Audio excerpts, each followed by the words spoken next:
हैं, लेकिन देवी धुंधली जी का स्वभाव बड़ा क्रूर है। समय अपनी गति से चलता रहा। पुत्र प्राप्ति के सारे साधन एक एक करके महाराज आत्मदेव जी ने संपादित किया, लेकिन कोई बेटा नहीं प्राप्त हुआ।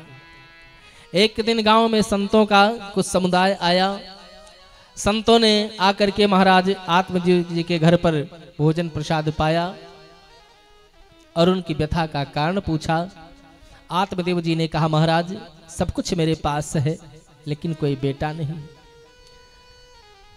पुत्र से ही कल्याण होता है, उद्धार होता है। पुत्र नामक नरक से जो उद्धार करे उसी का नाम पुत्र होता है। महाराज मैं सोचता हूं हमारी अधोगति ना हो जाए, महाराज मेरा कल्याण कैसे होगा।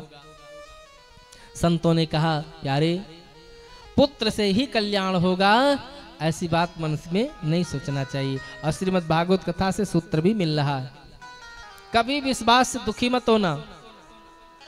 तमाम लोगों को देखा गया है, एक नहीं 5-5, 7-7, 10-10 पुत्रों के माता पिता होते हैं, लेकिन उनके कष्ट का पारावार नहीं होता है। और तमाम लोगों को ऐसे देखा गया है कि उनके पास कोई बेटा बेटी नहीं है, लेकिन समाज में किसी को अपना बेटा बना लिया, किसी को अपना पुत्र मान लिया, उद्धार हो जाता है।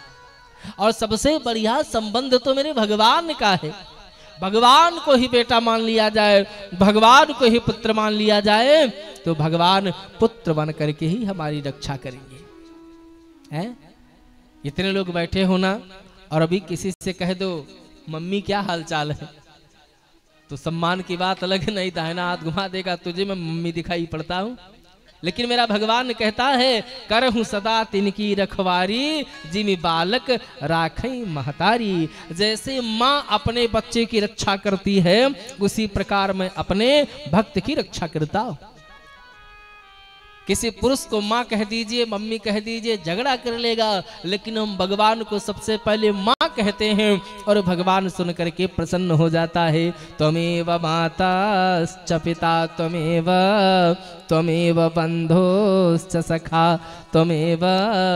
आप ही माँ हो, आप ही पिता हो, आप ही बंधु हो, आप ही सखा हो। सुन करके मेरे भगवान प्रसन्न हो जाते हैं।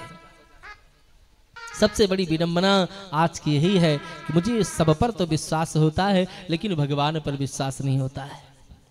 एक काम याद रखना प्यारे, जितना विश्वास एक नाई पर हम लोग करते हैं, उसका आधा विश्वास अगर भगवान पर हो जाए तो बेड़ा पार हो जाएगा बाबू, बेड़ा पार हो जाएगा। इस समय गर्मी का मौसम है, जाते हैं लोग सेव करवाने के लिए, दाढ़ी बनवाने के लिए। नाई की दुकान पर बैठे, उसने स्विच ऑन कर दिया, फर्राटा चलना प्रारंभ हो गया और वो दाढ़ी सही कर रहा है। और कहीं ऐसे करते करते उसका दिमाग खराब हो जाए और छुरा ऐसे ऐसे कर दे तो क्या हो जाएगा। क्योंकि आप तो सो गए हो ना, बढ़िया सी हवा चली और पीछे सिरहाना लगा हुआ है, आप सो रहे हो, और वो ऐसे के बजाय ऐसे कर दे, कौन बचाएगा। लेकिन आपको विश्वास है कि वो ऐसा नहीं करेगा। मैं बैठ गया हूं, उसका दिमाग सही रहेगा, ऐसा नहीं करेगा। हे बाबू, इसका आधा विश्वास अगर भगवान पर कर लिया जाए तो बेड़ा पार हो जाएगा, लेकिन हम नहीं कर पाते हैं। वहां पर हम पंडितों की भाषा में उलझ जाते हैं। पंडित जी ने कहा है, कहा होगा, सब लोग कहते हैं, लेकिन इसमें लोगों की गलती नहीं होती है। कुछ पंडित जी कहने भी बड़े माहिर होते हैं, ऐसा ऐसा कह जाते हैं कि सुनने वाले भी बेचारे परेशान हो जाते हैं। कहने की भी सीमा होती है। भगवान की महिमा का बखान वही जिह्वा कर सकती है, जिस जिह्वा पर सदा भगवान का नाम नर्तन करता होगा, वो भगवान की महिमा को अपनी सीमा में रह करके कहेगा, भगवान की महिमा को मर्यादा में रह करके कहेगा। और जिसकी वाणी स्वतंत्र हो चुकी है, निर्बाध गति से हमेशा प्रलाप किया करती है, वो ऐसा कुछ कहे जाते हैं कि सुनने वालों को विश्वास भी नहीं होता है और वही धीरे धीरे समाज में फैल जाता है। अभी कुछ दिन पहले आप लोगों ने सुना होगा, कोई बाबा पैदा हुए थे, अरहर में पैदा हुए थे कि मक्का में पैदा हुए थे, भगवान जाने कौन से बाबा। ट्राली में लोग बैठ करके जाते थे अभी हाल ही में कोई बाबा आए थे जो पानी पिलाते थे और एक कोई फोटो रखा जाता था, उसी के सामने बैठते थे। ना जाने कितनी माताओं बहनों बच्चियों की चैन गायब हो गई, हाथ की अंगूठी गायब हो गई, इतनी भीड़। हमारी गांव की श्रीमती जी गई थी, उनकी जंजीर कम से कम 2 तोले की थी और उसी भीड़ में किसी ने हर हर महादेव कर दिया। ये क्या है? प्रलाप है। ऐसा मत कह दो कि जो आने वाले समय में हमारे बच्चे भी सोच करके हंसें, क्योंकि वैज्ञानिक युग है, हर लोग पढ़े लिखे हैं, माताएं बहनें बच्चियां बहुएं सब पढ़ी लिखी आती हैं। तो भगवान की महिमा को भी मर्यादा में रह करके कहो, जो सुनने में लोगों को विश्वास आवे, विश्वास लगे। ऐसा मत कह दो कि मैंने वहां जाकर के देखा था, सब लोग गए और वहां एक धार निकलती थी पानी की, उसका एक छींटा अगर पड़ जाए व्यक्ति करोड़पति हो जाता था। अरे भैया, सुनते ही ना जाने कितने लोग पहुंच गए छींटा पाने के लिए। एक जगह हम लोग कथा कर रहे थे, सुनने में इतना भद्दा लगा, क्या बताया जाए। लोग बताए कि महाराज एक बाबा जी आए हैं और फला गांव में रहते हैं, वो सुबह दातून करके वो जो जीभ से छीलते हैं ना, उसको छील करके फेंक देते हैं और उसको झपटने के लिए भीड़ लगती है महाराज। उसको जो एक कण पा लेता है, ऐसा प्रमाण आया है कि उसकी दरिद्रता नष्ट हो जाती है। बताओ हाल। अब ऐसे ऐसे लोग सुन लेंगे, ऐसे लोगों पर विश्वास करेंगे तो क्या होगा। संतों ने बहुत मर्यादा में रह करके बताया, लेकिन कहीं कहीं बड़े अच्छे लोग होते हैं, उनको जो अपनी मर्यादा से बाहर रह करके बहुत कुछ बता देते हैं, उनके लिए उसी में से कोई एक यमराज पैदा हो जाता है। एक बाबा एक गांव में गए थे और बगिया में लगाया अपना आसन, बैठे, क्या बात है, लोगों को भूत भविष्य वर्तमान बताना प्रारंभ किया। ना जाने कितना धन वहां से आ गया बाबा जी के पास। गांव का एक पढ़ा लिखा लड़का तुरंत दिमाग लगा दिया, कहा अच्छा हमारे गांव को इतने सुंदर ढंग से आप लूट रहे हो, इतने सरल लोग हमारे गांव के हैं और समझ नहीं पा रहे। उसने जाकर के गांव में कह दिया, अरे आप लोग मूर्ख हो, बाबा जी की जो जटा है, बाबा जी के जो बाल हैं, एक बाल अगर कोई पा गया और ला करके अपनी तिजोरी में रख दिया तो जान लीजिए आजीवन धन उसके यहाँ घटने वाला नहीं। आप सुबह की बेला में बाबा जी से बाल मांगने के लिए लोगों की लाइन लग गई। इतने लोग कि बाबा के सिर में उतने बाल ही नहीं थे जितने मांगने वाले। उन लोगों ने सोचा कि मांगने के चक्कर में पड़ोगे, पीछे पड़ जाओगे। तुरंत बाबा को पटका, एक एक बाल उखाड़ना सिर का प्रारंभ कर दिया, सिर में एक बाल नहीं छोड़ा। बाबा जी बेचारे चिल्ला करके वहीं हर हर महादेव हो गए।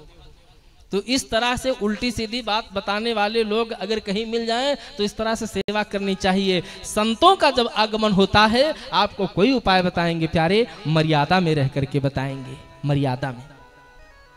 आत्मदेव जी से लोगों ने बहुत कुछ बताया और जब संतों का दल पहुंचा तो कहा, महाराज आपको पुत्र प्राप्ति का एक साधन मैं बताऊं। आप आम के वृक्षों का रोपण करवा दीजिए और ऐसी जगह पर वृक्षों को लगवाएं जहां पर रास्ते चलने वाले तमाम लोग आए जाएं, आम का फल पक करके गिरे और कोई व्यक्ति उठा करके पाले तो उसको खाने के बाद उसके मन से वाह निकलेगी और आपको पुत्र की प्राप्ति हो जाएगी। आत्मदेव जी ने वैसा ही किया है। वृक्ष पलते हैं, बढ़ते हैं, बौर आता है और उसमें अमियां भी लग जाती हैं, लेकिन जब परिपक्व होने का नंबर आता है उसमें कीड़े पड़ जाते हैं। कुछ लोगों ने कहा, महाराज अगर आप पौशाला बनवा दें, कुआं खुदवा दें, बावली बनवा दें, आपका उद्धार हो जाएगा। सब कुछ किया, कोई लाभ नहीं मिला। एक बार संतों का दल आया, उन्होंने कहा, महाराज अगर आप गौ की सेवा करें, किसी गौ माता को ला करके सेवा करना प्रारंभ करें तो आपको गोपाल प्राप्त हो जाएगा। गाय की सेवा से गोपाल आता है। जिन गौ माताओं की आज हमारे समाज में बड़ी दुर्दशा है, व्यासपीठ के माध्यम से मैं निवेदन करना चाहूंगा,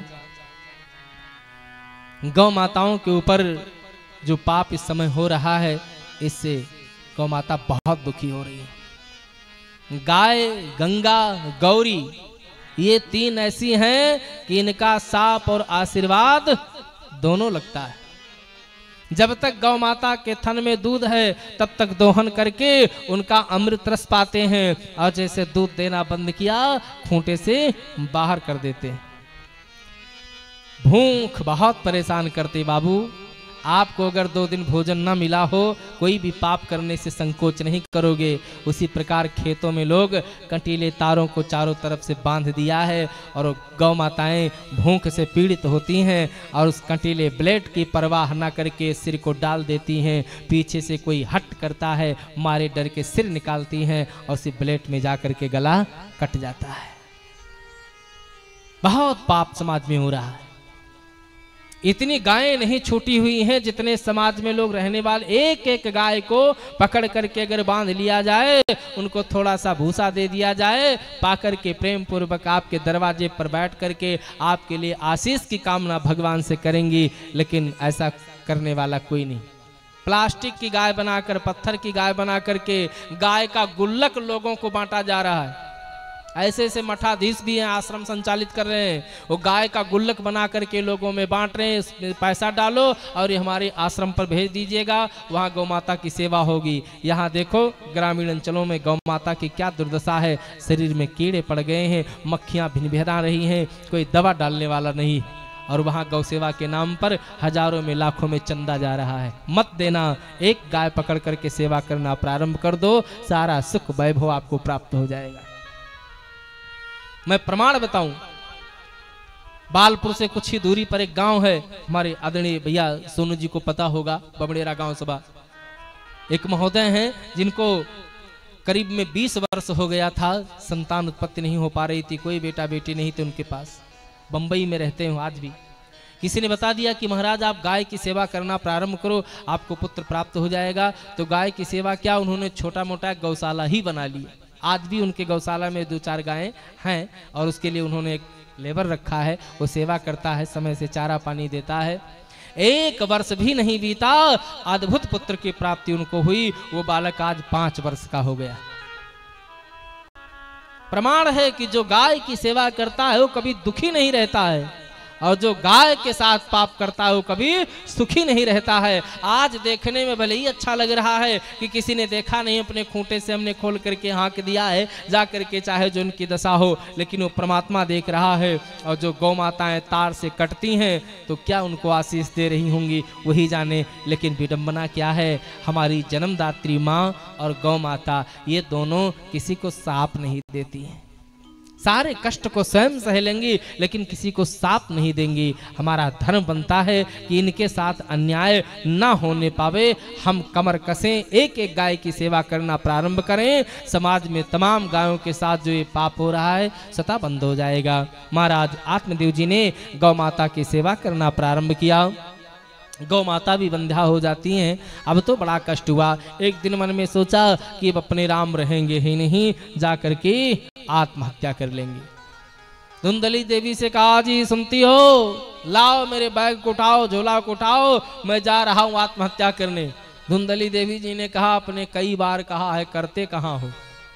समाज में तमाम ऐसे लोग भी रहते हुए कि अगर पत्नी के सामने कहीं झूठा मूठा भी कह दें तो देवी जी कहती हैं कि सिर्फ कहते बरो, करत नहीं हो। महाराज आत्मदेव जी झोला लेकर के चल पड़ते हैं। पूरे रास्ते मन में चिंतन होता है, या तो पुत्र प्राप्ति का साधन मिलेगा या तो आत्महत्या कर लेंगे। कुछ दूर जाने पर महाराज आत्मदेव जी को प्यास लगती है। ये श्रीमद् भागवत की दूसरी प्यास है। जैसे सरिता को देखा, हाथ में जल लिया है, पीने को होते हैं, होष्ठ का संकेत अंजलि को होता है। तुरंत जल में देखा कीड़े पड़ गए, जल को वहीं पर फेंक दिया। पास ही में एक शिलाखंड है, उसी पर अपने सिर को पटक पटक करके महाराज आत्मदेव जी रोने लग जाते हैं। सामने देखा एक महात्मा जी आ रहे हैं। महात्मा जी ने कहा, क्या बात है महाराज, इतना क्यों दुखी हो। पंडित जी ने कहा, महाराज दुखी ना हूं तो क्या करूं, सब कुछ विधाता ने हमको दिया लेकिन एक पुत्र नहीं दिया, उसी को पाने के लिए मैं आया था और इतना पापी हो गया महाराज, जिन जल को लेकर के मैं पीना चाहता हूं उसमें कीड़े पड़ जाते हैं। अब तो अपने राम इस शरीर में प्राण नहीं रखेंगे। सन्यासी ने कहा, महाराज आप इतना क्यों परेशान हो रहे, क्या पुत्र से ही कल्याण होगा। इस संसार में तमाम लोगों को ऐसे देखा गया है जिनके पास बेटा नहीं था, उनके भगवान ही बेटा बन करके आए, उनको उद्धार करके चले जाते। मुंचा ज्ञानम प्रजारूपम बलिष्ठा कर्मणो गति विवेकम तो समासाद त्यज संसार वासनम। इस संसार में केवल भगवान है अथवा भगवान का नाम है, उनको याद करो, उनको स्मरण करो, वही बेटा बन करके आपके पास आएंगे। आत्मदेव जी ने कहा महाराज जाके पैर न फटी बेवाई ओ का जाने पीर पराई। आप तो सन्यासी हो, आपके पास तो कोई परिवार है नहीं, अपने तो कह के फुर्सत पा गए, मुझको ताना मारने वाले संसार में कितने लोग हैं महाराज, हमको पता है। सुबह अगर मैं अपने घर से निकल जाता हूँ ना, लोग रास्ता छोड़ देते हैं, ना जाने कितनी गालियां बकते हुए जाते हैं, इसका मुंह हमने देख लिया। महाराज ऐसा संसार में रह करके अब मैं जीवित नहीं रहना चाहता हूँ। श्री कृष्ण गोविंद हरे मुरारे, हे नाथ नारायण वासुदेव। श्री कृष्ण गोविंद हरे मुरारे, हे नाथ नारायण वासुदेव। हे नाथ नारायण